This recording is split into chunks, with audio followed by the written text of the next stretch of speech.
요한복음 1장 19에서 25절 말씀입니다. 유대인들이 예루살렘에서 제사장들과 레위인들을 요한에게 보내어 네가 누구냐? 물을 때에 요한의 증언이 이러하니라. 요한이 드러내어 말하고 숨기지 아니하니 드러내어 하는 말이 나는 그리스도가 아니라. 한데 또 묻되 그러면 누구냐? 네가 엘리야냐? 이르되 나는 아니라. 또 묻되 네가 그 선지자냐? 대답하되 아니라. 또 말하되 누구냐? 우리를 보낸 이들에게 대답하게 하라. 너는 내게 대하여 무엇이라 하느냐? 이르되 나는 선지자 이사야의 말과 같이 주의 길을 곧게 하라고 광야에서 외치는 자의 소리로라. 하니라. 그들은 바리새인들이 보낸 자라.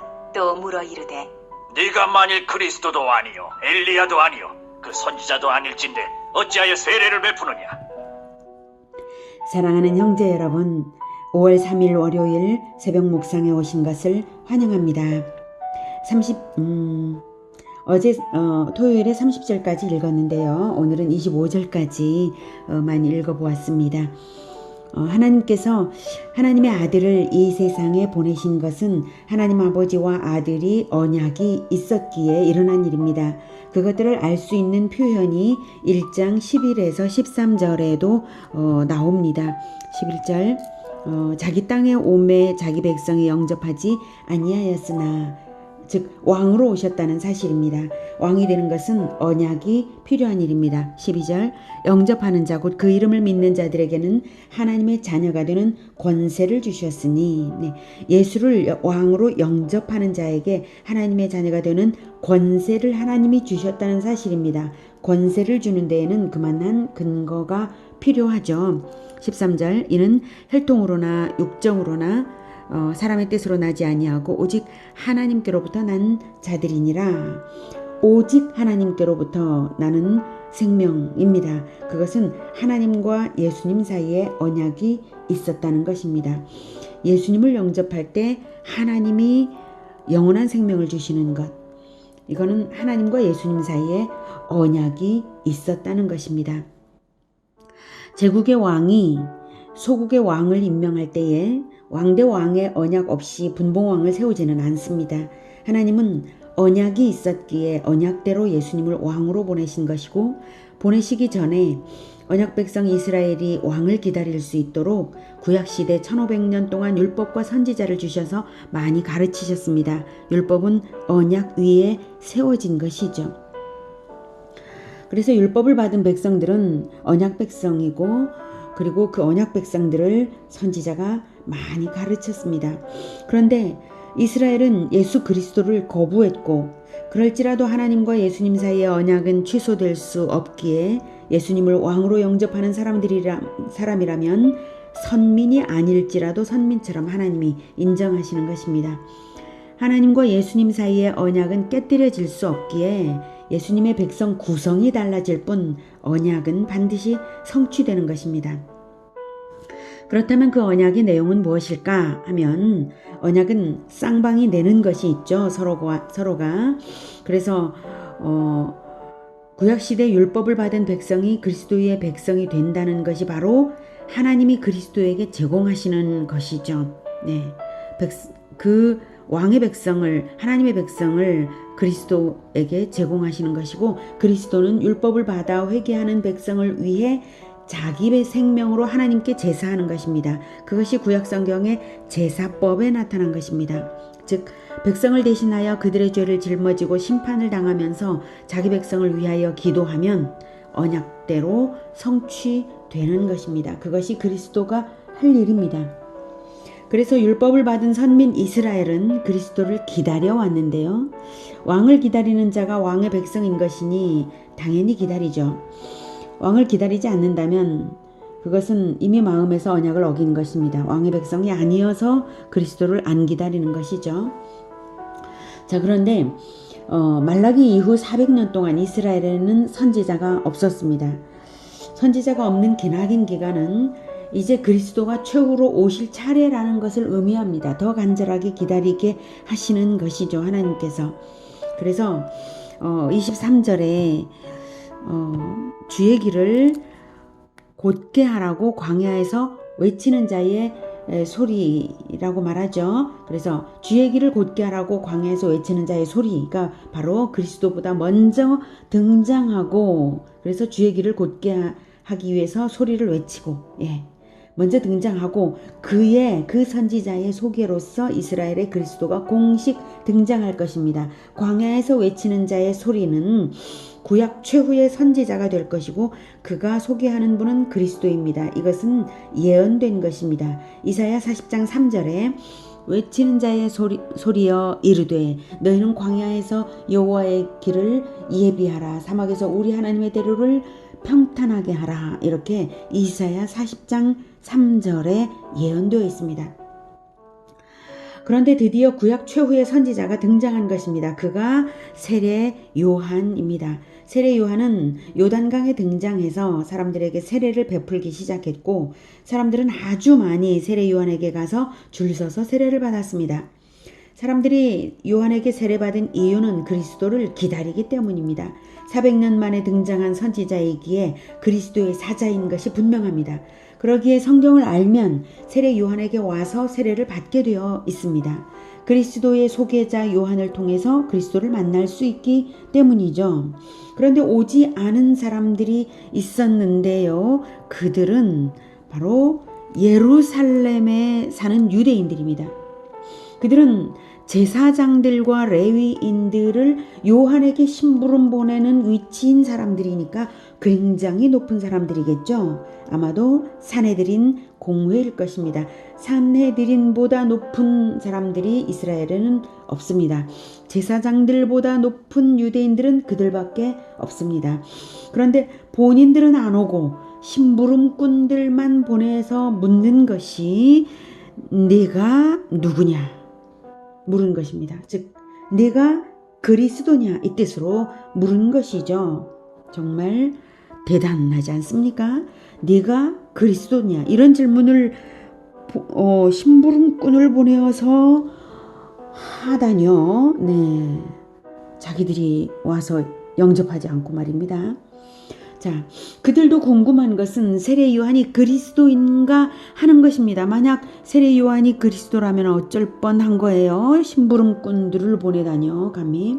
네, 그런 질문을 감히 그렇게 할 수 있다는 것 자체가 너무나 놀라운 교만입니다.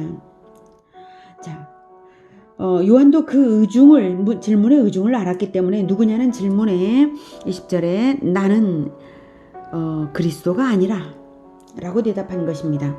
그러자 또 묻습니다. 누구냐? 내가 엘리야냐? 그러면 누구냐? 내가 엘리야냐? 이르되 나는 아니라. 또 묻되 내가 그 선지자냐? 대답하되 아니라. 또 말하되 누구냐? 우리를 보낸 이들에게 대답하게 하라. 우리를 보낸 이들에게 산헤드린 공회가 보냈으니까 대답하게 하라. 말 좀 해주세요. 이렇게 한 거죠. 사실은 이들은 심부름꾼인들 뿐이니까. 너는 네게 대하여 무엇이라 하느냐? 이렇게 엘리야냐 그 선지자냐 물은 것은 구약 성경에 예언이 있기 때문인데요. 말라기 4장 5절에는 보라 여호와의 크고 두려운 날이 이르기 전에 내가 선지자 엘리야를 너희에게 보내리니 라고 하나님이 말씀하셨습니다. 엘리야적인 사역을 할 선지자를 보내시겠다고 한 뜻입니다. 그 사역적 엘리야가 바로 세례 요한인 것을 세례 요한의 아버지에게 하나님이 알게 하셨죠. 천사를 보내어서요. 그리고 예수님도 설명해 주신 것이 있습니다. 누가복음 1장 17절에는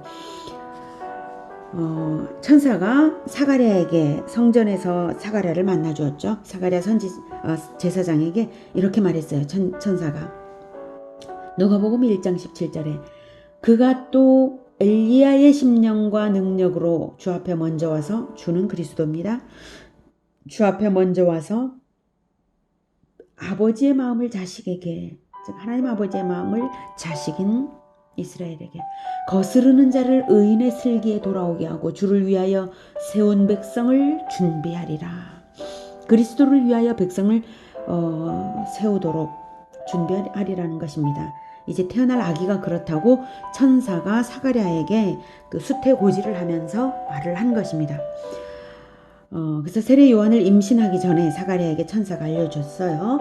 그리고 예수님이 설명하신 부분은 마태복음 17장 11, 12, 13절인데요. 이렇게 말씀하셨습니다. 엘리야가 과연 먼저 와서 모든 일을 회복하리라. 그러나 이미 왔으되 12절에 이미 왔다. 사람들이 알지 못하고 임의로 대우하였다. 즉 세례 요한은 죽었잖아요. 죽음을 당했죠. 헤롯에게. 그래서 임의로 대우하였도다.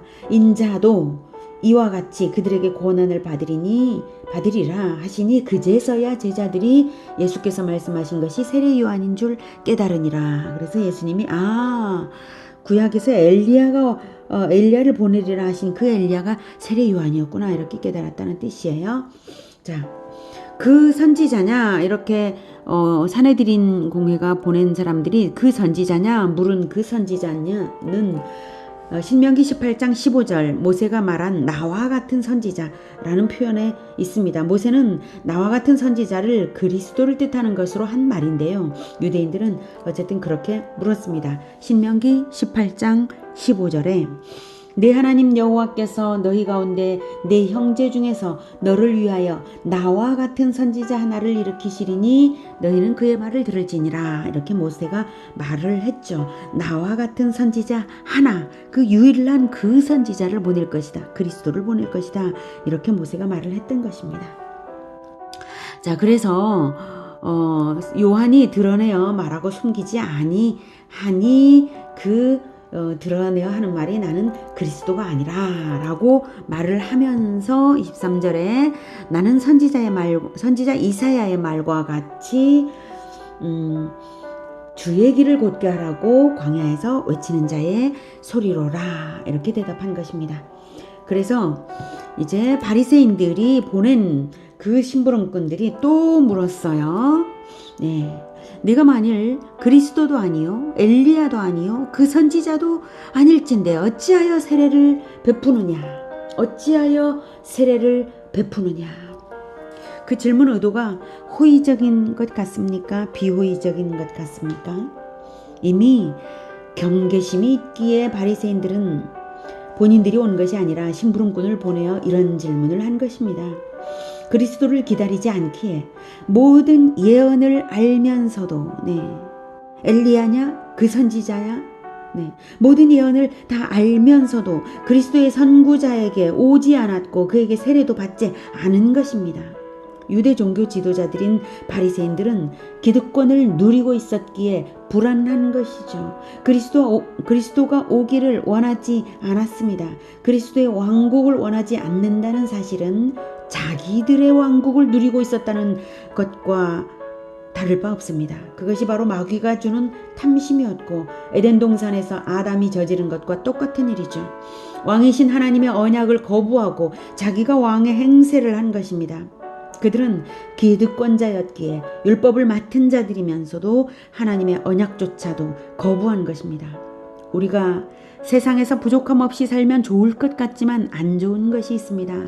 천국을 원하지 않게 되는 것이죠. 천국을 원한다고 생각할지 모르지만 별로 안 기다려지는 거예요. 이 세상에서 누리는 것에 마음이 많이 가 있다면 천국을 그만큼 원하지 않게 되고 그렇습니다. 우리가 사는 세상에는 죄가 있고 불완전한 세상이므로 우리의 인생이 완전한 행복으로 가득 찬다면 오히려 비정상이고 좋은 것이 아닙니다. 우리는 차라리 살짝 부족한 듯 살면서 천국을 바라보고 오실 예수님을 기다릴 수 있어야 복된 것입니다. 그래서 이 세상에서는 기꺼이 고난을 당하는 마음이 생길 수 있는 거예요. 그래서 그리스도를 위한 고난을 당할 수 있는 것입니다. 정확하게 말하면 세상 것으로 만족하려 해서는 안 된다는 것입니다. 하나님께서 주신 것은 그리스도를 위한 자원이지 이 세상 것으로 만족하기 위하여 만족해라. 이 세상을 위하여 세상을 만족하게 여기기 위하여 네가 가져라. 이런 뜻으로 하나님이 주신 것이 아니라 하나님이 주신 자원입니다. 이 세상에서 천국을 이루어 가기 위하여 이웃사랑을 위하여 이웃사랑하면서 하나님 나라 만들어가는 거 아닙니까? 그러니까 이웃사랑하기 위한 자원으로 주신 것이죠. 오실 그리스도를 기다리면서. 그래서 세상 것으로 만족하려 해서는 안 된다는 것입니다. 부자들이건 가난하건 간에 세상 것으로 만족하려고 세상 것을 부여잡고 집착해 있으면 천국을 바라보지 않게 됩니다. 세상 것을 놓아버릴 줄 알아야, 세상 것에 마음 비울 줄 알아야 비로소 천국을 부여잡게 되는 것이죠. 오히려 그런 사람에게 하나님께서 천국 건설을 위한 자원을 더욱 주십니다. 요한일서 2장 25절에 이 세상이나 세상에 있는 것들을 사랑하지 말라. 누구든지 세상을 사랑하면 아버지의 사랑이 그 안에 있지 아니하다고 말씀하셨습니다. 여러분과 제가 세상 것에 대한 집착에서 자유롭기를 축복합니다. 세상 것에 대한 마음을 비우고 영원한 천국의 기업을 소망하시기 바랍니다. 천국의 기업은 이 땅에서 그리스도의 백성들을 모으는 일이 바로 그것입니다. 그러면서 다시 오실 예수님을 간절히 기다리시기 바랍니다. 그리스도의 백성들을 모으는 데에 하나님께서 주신 자원들을 기꺼이 쓸 줄 아는 지혜를 가지시기를 바랍니다. 그런 마음이 있는 사람들은 요한에게 가서 세례를 받는 것과 같은 마음을 가지게 됩니다. 날마다 예수님의 보혈로 죄를 씻는 그 회개의 마음, 그러면서 고난을 기꺼이 함께 감당하는 그런 마음을 가지게 됩니다. 그 마음이 우리의 마음이기를, 우리 모두의 마음이기를 축복합니다. 기도하겠습니다. 하나님, 언약을 주시고 하나님과 예수님 사이에 그 영원한 언약대로 예수님을 우리에게 보내어 주셔서 정말 감사합니다. 왕으로 오신 예수님을, 우리가 예수님을 영접하였습니다. 그래서 언약 백성이 되었습니다. 그래서 하나님께서 우리에게 주시는 모든 자원들을 사용하여서 예수 그리스도의 나라, 그 나라를 이루어 가고자 합니다. 결코 이 땅의 것으로 만족하고자 하지 않고 하나님께서 주신 모든 것들이 다 자원이고 예수 그리스도의 나라를 함께 이루어가는 자원이고 다시 오실 예수님을 기다리면서 천국을 이루어가는 이 일이 바로 우리에게 주신 일인 줄을 다시 생각하게 됩니다. 우리는 오직 예수님을 기다리겠습니다. 주님, 우리의 마음을 붙잡아 세상 것에 끌리지 않게 마음을 비울 줄 아는 우리가 되게 주님 도와주시옵소서. 오직 천국을, 하나님 나라의 기업을 마음 가득 비전으로 품고 나아가겠습니다. 그 비전을 우리 마음에 보여주시옵소서. 예수 그리스도 이름으로 기도드립니다. 아멘. 이어지는 시간은 개인 기도 시간입니다. 영상은 여기서 마치겠습니다.